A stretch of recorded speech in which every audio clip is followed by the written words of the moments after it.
Good afternoon, friends. I'm Grish Paliwal, and today I have brought the question paper of TGT English, which was held on 21st January 2018. Friends, before going to start this question paper, we would like to present our thought in front of you. The thought is that the time is always right to do what is right. It means, friends, we do not need to wait for right moment. If we want to do anything, so there is the right time to right thing. It means, इसका मतलब ये हुआ कि हम कोई चीज़ अगर करने जा रहे हैं, कोई अच्छी चीज़ है, तो उसको करने के लिए कोई राइट टाइम की आवश्यकता नहीं है, क्योंकि अगर हमारा कार्य जो है सही है तो हमेशा क्या होता है, जो समय होता है वो उसके लिए राइट होता है। ये जो थॉट था, ये मार्टिन लूथर किंग जूनियर के द्वारा कहा गया था। ये कहा गया था कि the time is always right to do, the time is always right to do what is right. यानी कि टाइम हमेशा राइट है, सही है, जब हम किसी चीज़ को करना चाहते हैं, जब हम किसी राइट चीज़ को करना चाहते हैं, कोई सही कार्य को करना चाहते हैं, तो उसके लिए हमेशा क्या होता है, राइट टाइम होता है। तो हमें राइट टाइम का वेट नहीं करना चाहिए, जैसा कि हम लोग अक्सर करते हैं। किसी कार्य को स्टार्ट करने के लिए हम कहते हैं कि कल से स्टार्ट करेंगे, तो चीज़ों को टालना नहीं चाहिए, ये कहने का मतलब है। So friends, today we have only 20 questions here from the question paper of LT English, which was held on 21st January 2018. Friends, यहाँ पे 20 क्वेश्चंस में लेके आया हूँ। जो पेपर हमारा ये LT इंग्लिश का 21 जनवरी 2018 को हुआ था, तो यहाँ पे 20 क्वेश्चंस हम डिस्कस करेंगे, and rest of the questions we will discuss in our upcoming videos, means next videos. Okay friends, first question we have given here. पहला क्वेश्चन जो हमें यहाँ पे दिया गया है वो क्या है? It was getting darker. तो पहला क्वेश्चन क्या है हमारा यहाँ पे? It was getting darker, this sentence is in. It's the question from grammar section. Grammar से ये पहला क्वेश्चन है हमारा, it was getting darker. So friends, जो यहाँ पे हमें दिया है इट वॉज गेटिंग डार्कर, तो हमें पता है यहाँ पे हमें आईएनजी फॉर्म यानी कि वर्ब की आईएनजी फॉर्म दी गई हुई है, और वॉज वर। यानी कि फ्रेंड्स, ये जो स्ट्रक्चर होता है ये किसका होता है? ये पास्ट कंटिन्यूस टेंस का होता है। किसका होता है? पास्ट कंटिन्यूस टेंस का।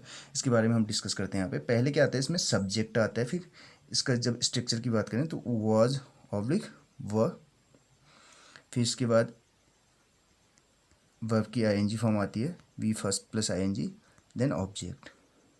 सो फ्रेंड्स, यहाँ पे आप देख सकते हैं इट जो है सब्जेक्ट है, यहाँ पे वॉच क्या है? हेल्पिंग वर्ब, गेटिंग वर्ब की आईएनजी फॉर्म है, और डार्कर यहाँ पे object.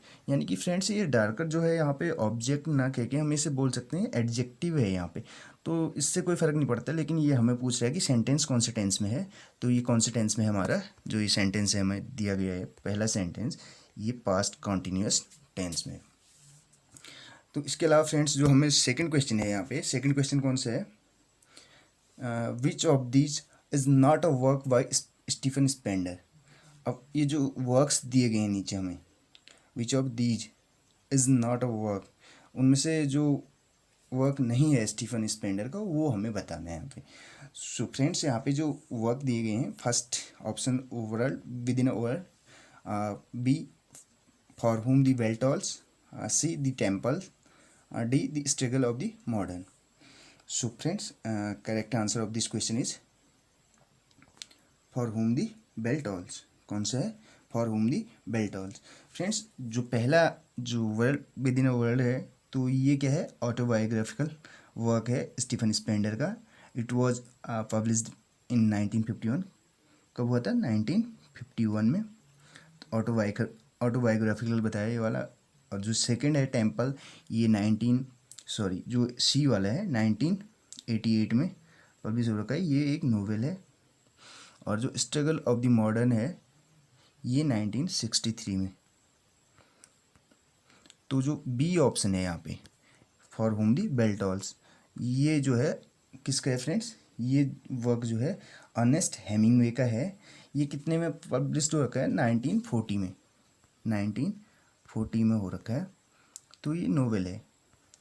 The title of this novel is taken from John Donne's poem The Meditations। Meditations जो उनकी पोम है उससे लिया गया है।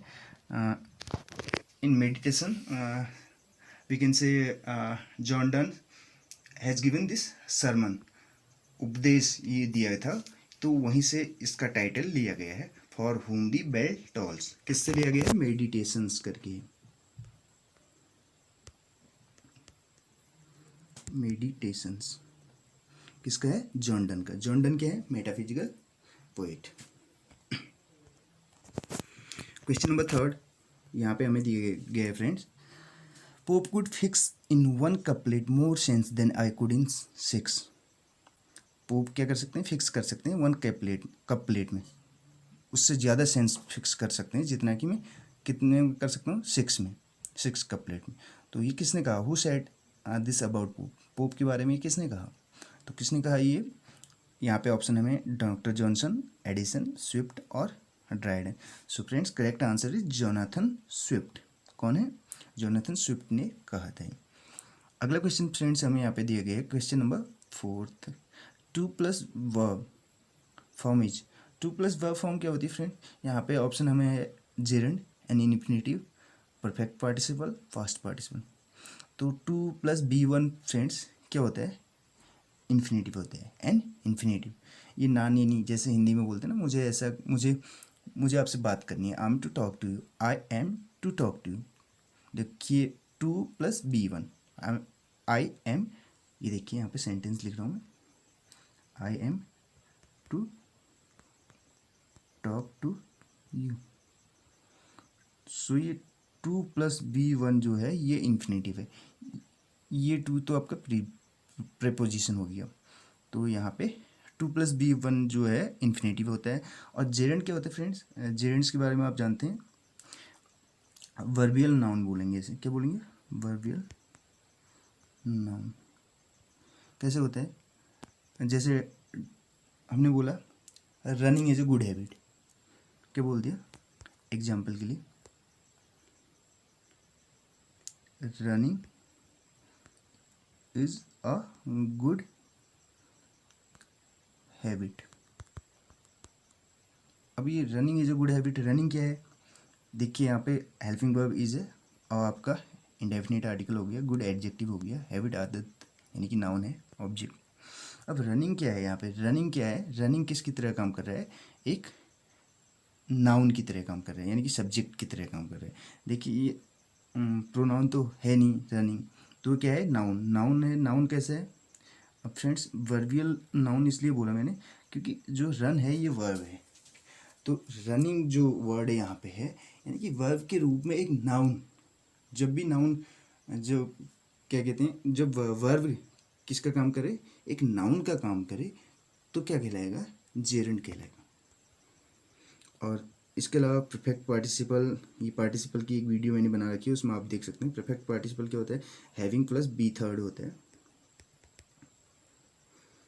जैसे having eaten the food I went to school, खाना खाकर मैं स्कूल गया करके, ऐसे, तो हैविंग प्लस वी थर्ड।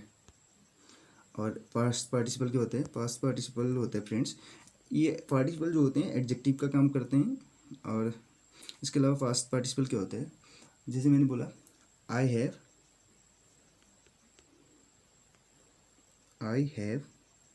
अ रिटन ऑर्डर, जो वर्ब की थर्ड फॉर्म होती है उसी को फर्स्ट पार्टिसिपल बोलते हैं। अब ऑर्डर कैसे है? देखिए मैंने कहा ये एडजेक्टिव का काम करता है, it works like adjective. Order है, देखिए आई क्या है? सब्जेक्ट है, हैव हेल्पिंग वर्ब, और आपको पता है इंडेफिनिट आर्टिकल है। ऑर्डर क्या है? ऑब्जेक्ट है। अब रिटन है, ऑर्डर कैसा है मेरे पास? लिखित है, लिखित रूप में, यानी कि ये रिटन वर्ब की तरह काम नहीं कर रहा है, एक एडजेक्टिव। ऑर्डर की विशेषता बता रहा है, ऑर्डर कैसा है? रिटन है, तो ये आपका क्या हो जाएगा? पास्ट पार्टिसिपल हो जाएगा। Question number 5 we have given here friends. I have typed these question myself because I didn't have paper नहीं था मेरे पास, इसलिए मैंने खुद टाइप कर रखा है, आप देख सकते हैं। थोड़ा सा अगर क्लियर नहीं हो पा रहा है तो इसके लिए माफ़ी चाहूँगा, अदरवाइज़ इतनी कोशिश की गई है कि क्लियरिटी जो है उसको बरकरार रखा जाए। यहाँ पे जो फिफ्थ क्वेश्चन है, द वर्ड रिनेसा मीन्स, जो फिफ्थ क्वेश्चन है वर्ड रिनेसा, रिनेसा का मतलब क्या होता है? रिनेसेंस वैसे लिखा जाता है लेकिन पढ़ा क्या जाता है? रिनेसा। रिनेसा मीन्स पुनर्जागरण बोलते हैं, ठीक है, हिंदी में।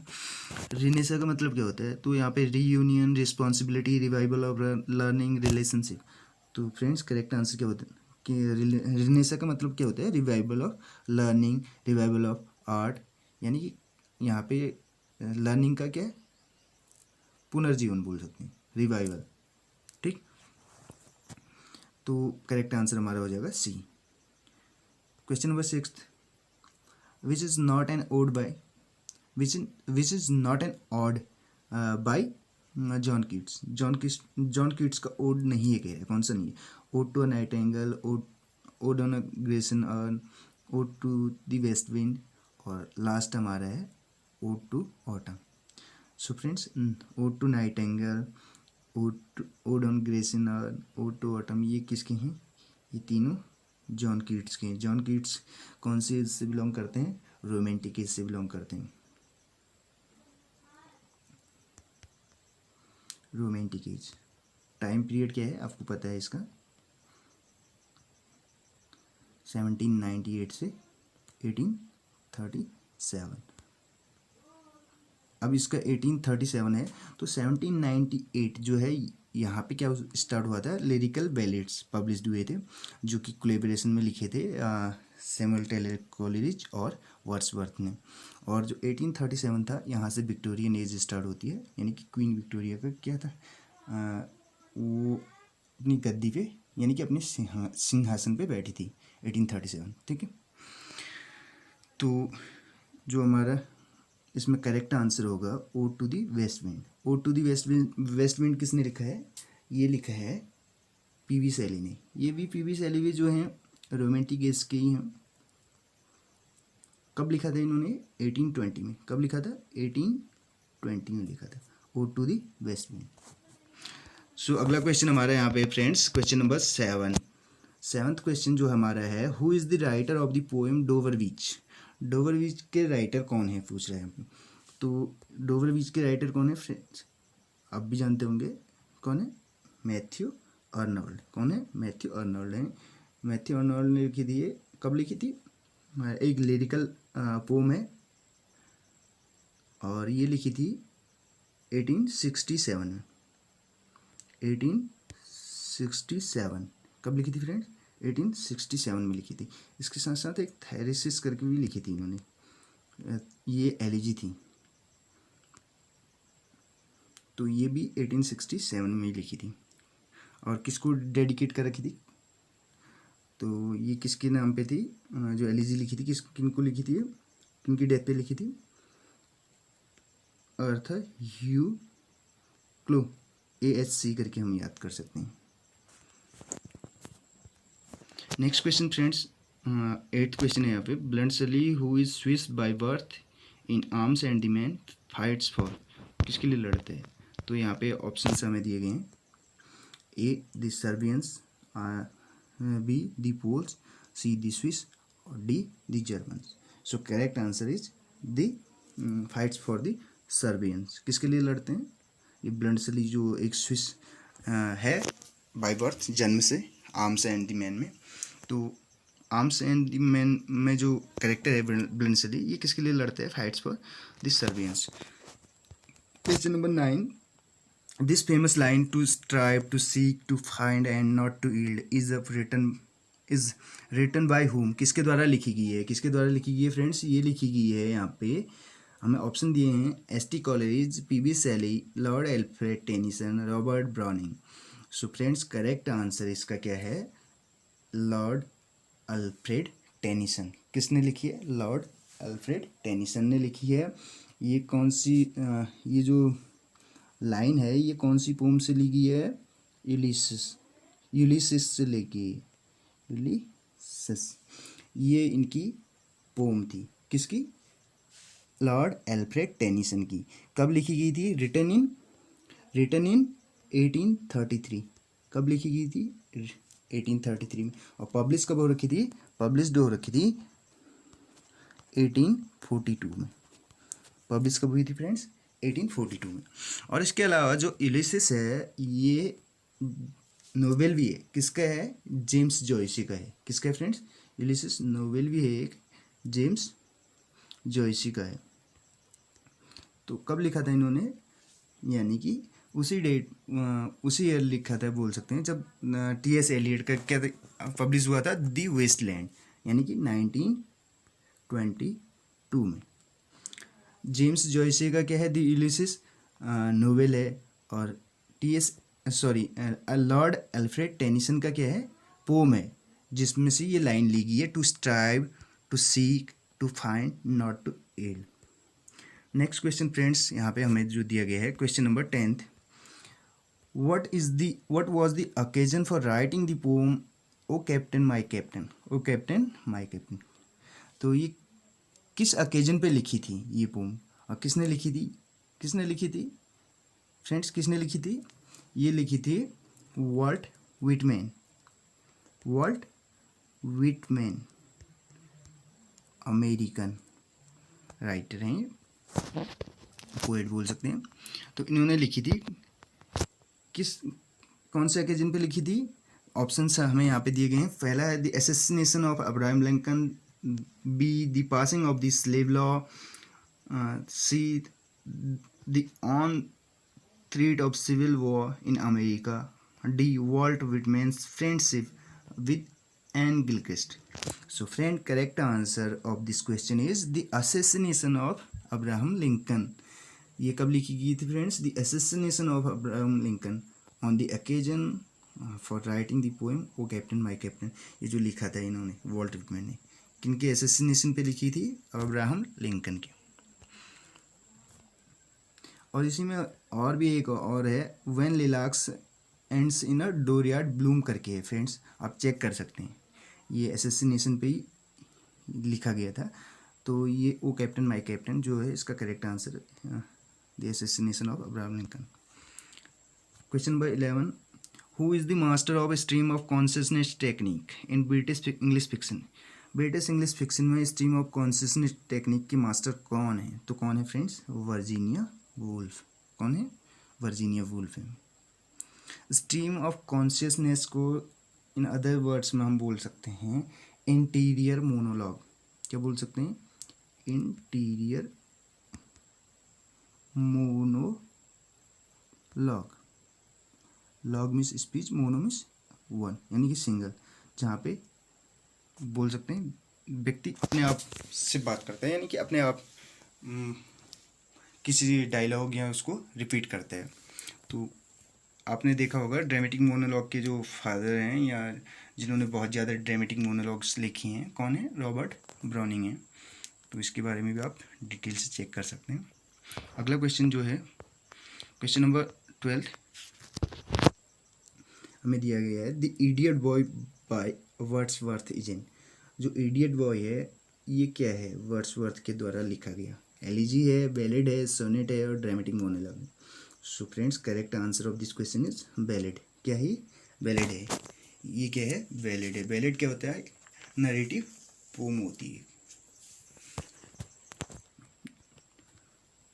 और इसके अतिरिक्त जब ये कब लिखा गया था? ये जब इडियट बॉय की बात करें तो ये 1798, और ये डेट मैंने बताया कि ये ईयर लिरिकल बैलेड के लिए भी फेमस है। लिरिकल बैलेड जो कि कोलैबोरेशन में लिखा था एस.टी. कॉलरिज और विलियम वर्ड्सवर्थ। और इसमें टोटल कितनी पोम्स थी? 23, और 19 इसमें लिखी थी विलियम वर्ड्सवर्थ ने, 4 लिखी थी एस.टी. कॉलरिज ने लिखी थी। Question number next 13, which phrase has the same meaning as wheel and woe? Wheel and woe की तरह ही कौन से फ्रेज की मीनिंग है? कह रहे हैं सेम मीनिंग है। यहाँ पे right and left, ups and down, pros and cons, ranks and rain. So friends, wheel and वो मीन्स होता है सुख दुख, तो यहाँ पे हम बोल सकते हैं अप्स एंड डाउन। तो करेक्ट आंसर हमारा हो जाएगा ups and down. Question number next 14th question number 14th, the proper study of Mankind is man who is the writer of this famous line. ये जो the proper study of mankind is man है, इसके writer कौन है, ये famous line किसके द्वारा लिखी गई है, तो ये अलेक्जेंडर पोप के द्वारा लिखी गई है। इनकी एक पोम है an essay on man, an essay on man. ये एक फिलोसॉफिकल एसे या बोल सकते हैं एक पोम है जिसमें ये लाइन है the proper study of man kind man. अब जब बात करें ये पब्लिश कब हुई थी, इट वॉज पब्लिश्ड अराउंड 1734 के आसपास ये क्या हो रखी थी, पब्लिश हो रखी थी। अलेक्जेंडर पोप के द्वारा लिखी गई एक पोम है एन एसे ऑन मैन, उसमें ये लाइन है the proper study of mankind is man. Next question friends we have given here question number 15। When was the return of native return, return of native जो है ये कब लिखी गई, ये रिटर्न ऑफ नेटिव किसने लिखा है, थॉमस हार्डी ने। तो कब लिखा गया है, 1878 में। करेक्ट आंसर इसका क्या है, 1878 AD। Question number 16। Who is the speaker of the opening line of the play twelfth night. Opening line है जो है ट्वेल्थ नाइट में, ट्वेल्थ नाइट किसके द्वारा लिखा गया, विलियम शेक्सपियर के द्वारा। If music be the food of love play on, ये लाइन किसने कही है, ठीक है, कौन है इसका स्पीकर। तो इसका स्पीकर यहाँ पे ऑप्शन है सेबेस्टियन मारिया बोल सकते हैं, सर एंड्रयू ओर्सिनो। तो ओर्सिनो करेक्ट आंसर है इसका। ओर्सिनो ये लाइन बोली थी, कब बोली थी, ट्वेल्थ नाइट। ट्वेल्थ नाइट क्या है, एक रोमांटिक कॉमेडी है, किसके द्वारा लिखी गई है, विलियम शेक्सपियर के द्वारा। कब लिखी गई है, रिटन अराउंड 1601 और 2, 1601 और 2 के आसपास से लिखी गई है। किसके द्वारा, विलियम शेक्सपियर के द्वारा। ट्वेल्थ नाइट का जो सबटाइटल है वो क्या है, व्हाट यू विल। क्या है friends, what you will, what you will है इसका सबटाइटल। तो उसमें ये लाइन, ओपनिंग लाइन कही गई है ओर्सिनो के द्वारा। कौन से एक्ट में कही गई है, ये ओपनिंग लाइन बोल रहे हैं तो एक्ट 1 सीन 1, एक्ट 1 है, सीन फर्स्ट है इसका, इसमें ये लाइन इसके द्वारा बोली गई है, ओर्सिनो के द्वारा बोली गई है, ठीक है फ्रेंड। नेक्स्ट क्वेश्चन है यहाँ पे question number 17। Choose the correct option, the measures taken to end the agitation proved. अब जो मीजर्स है, मीजर्स मीन्स उपाय से मतलब है, यहाँ पर मापन से मतलब नहीं है, मीजर्स का मतलब है उपाय से जो चूज किए जाते हैं। Taken, take the route not taken करके भी आपने एक पोम सुनी होगी। टेक का मतलब यहाँ पे लेने से नहीं है, चूज करने से मतलब है। To end the agitation, agitation means आवेश या अशांति को क्या करने के लिए, समाप्त करने के लिए। प्रूव्ड यानी कि जो क्या किया जाता है, जिससे हासिल किया जाता है, कहने का मतलब है उपाय, कुछ ऐसे जिस को यूज किया जाता है, जिसका प्रयोग किया जाता है एजिटेशन को क्या करने के लिए, समाप्त करने के लिए। तो इसके लिए वन वर्ड बोल रहा है, एक choose the correct option. Correct option क्या होगा कह रहा है, तो इसके लिए करेक्ट आंसर होगा हमारा फ्रेंड्स, करेक्ट ऑप्शन यहाँ पे क्या हो जाएगा हमारा, इफेक्चुअल हो जाएगा। क्या हो जाएगा, इफेक्चुअल। फर्स्ट जो ऑप्शन है इफेक्चुअल। इफेक्चुअल का मतलब क्या होता है, लेजिटिमेट होता है। लेजिटिमेट क्या होता है फ्रेंड्स, LEGITIMATE,